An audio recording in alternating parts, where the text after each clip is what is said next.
The world's best passport is a subject of great fascination to the media and to people all around the world. Everyone wants to know, is my passport the best? Where does my passport rank? And so every year, numerous reports come out saying this passport is best or this one is best.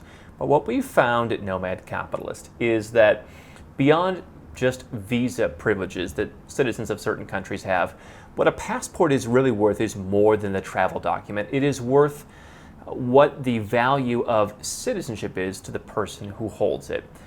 In this video, I'm going to reveal the top 10 passports for 2019 and why we determine which ones are best.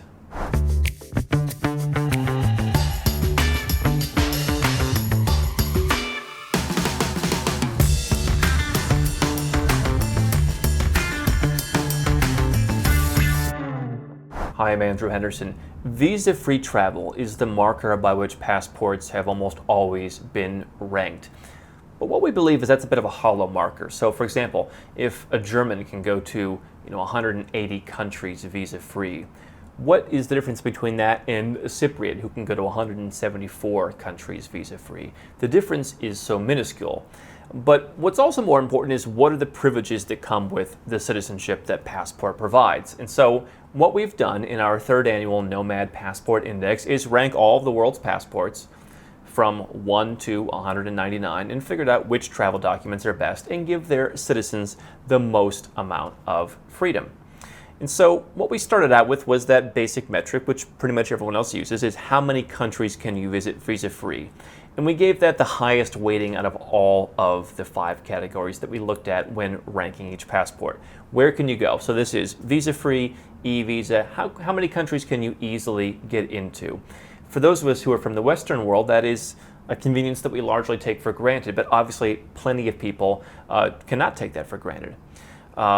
What we also looked at, however, was what are the tax freedoms of a country's citizens? If you hold a blue U.S. passport, you are bound to tax on your worldwide income. You can be an expat, you can never be in the United States, and you're going to have to file and pay tax on your worldwide income. And so, from our point of view, if you put a U.S. passport next to a passport with the same visa-free travel privileges, a U.S. passport should rank lower, because if you're spending all of your time using that passport, traveling the world, as many people that we work with do, why would you want to be subject to a U.S. system, and why would that passport be as valuable? So tax freedom, the ability to leave your country and to get out of their tax system and to go and get into someone else's tax system, or simply travel the world freely.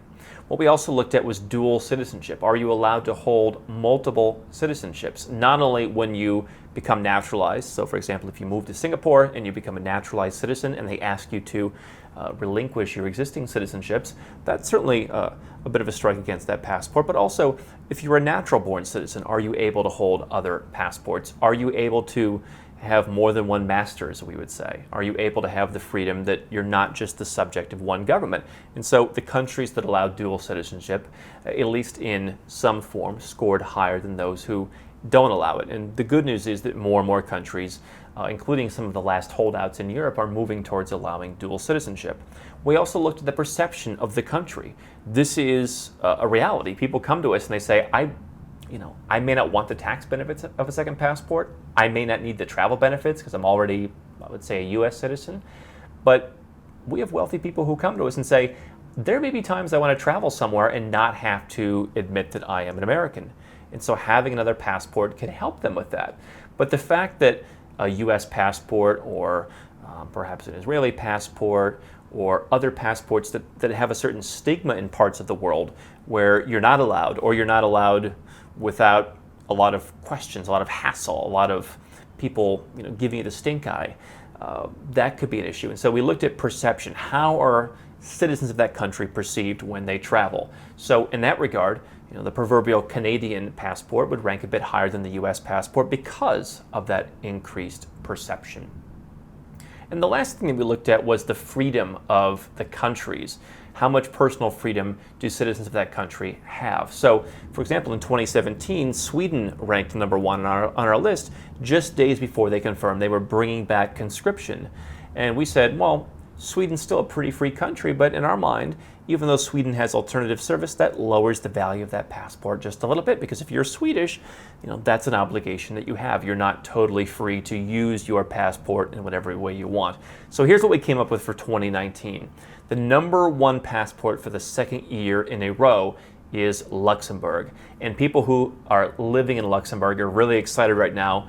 I was really happy to be featured in some of the Luxembourg press because Luxembourg has made it easier to become a naturalized citizen now.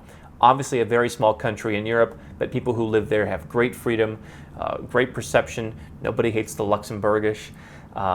Dual citizenship rights, lots of privileges. So Luxembourg, the number one passport for 2019. Next, tied for second, Sweden and Switzerland. Again, Sweden was number one before, lost just a fraction of a point on personal freedom on our score of amalgamating all the different indexes and all the different factors. Dozens of factors we amalgamate brought Sweden down by just a notch to be tied for number two with Switzerland. Next on the list, Ireland, Belgium, Portugal, Italy, France, Spain, and Finland. These round out the top 10. So what you'll notice is all of these countries are in Europe. What's interesting is we have not, up to this point, weighted passports based on the quality of their visa-free travel. You'll see a lot of these countries, they are mostly EU and they're all European countries, so they have certain rights to live and work within Europe that someone with an equally good passport with the same number of countries, i.e. Canada, US, Australia, those citizens do not have that freedom to be in Europe.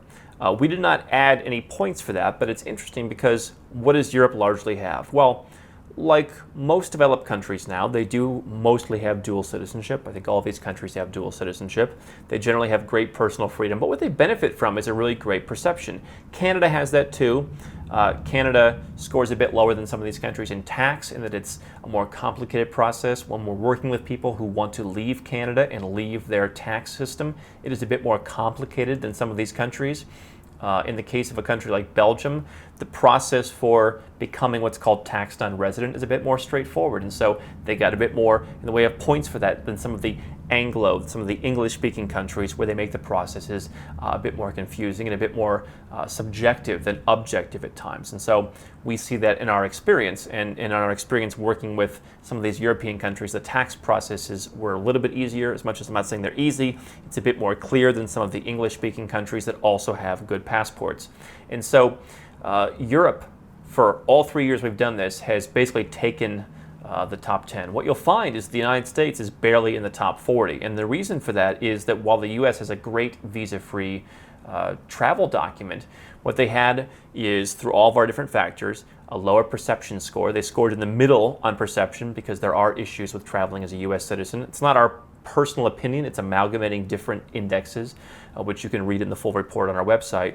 They also got the worst possible score for taxation, 10 out of 50, because of citizenship-based taxation, because of the fact that no matter where you go with that U.S. citizenship, you're going to pay tax. They also got lower scores for freedom because of growing concerns over freedom and freedom of the press in the United States, as well as the fact that, again, expats, people who are living and doing business overseas, are subject to a whole number of regulations that involve how they're allowed to do business overseas and that allow them to be dealt with in the U.S. court system if they don't run their businesses overseas in line with U.S. values. And so that lack of freedom to do business overseas brought the U.S. score down even further. So a big surprise to a lot of people that the United States passport, what I'm sure many people in the U.S. would think is the world's best, it is not, even by the visa-free criteria. It would be in the top 10 for sure on that measure, but it's brought down to the level of a Hong Kong or a Romania. It's on that level. Those are countries that have a bit less visa-free travel, but they have much easier tax policies. They are perceived a bit better around the world. They have greater freedoms. Hong Kong, I mean, what a capitalist bastion. And so we ranked them on par with the U.S., even though the actual travel document was less. Other interesting things, South Africa is transitioning their tax system to be more difficult. On the other hand, you're seeing countries like Norway and Austria start to open up to being more flexible on dual citizenship, so they get a bit of credit for that.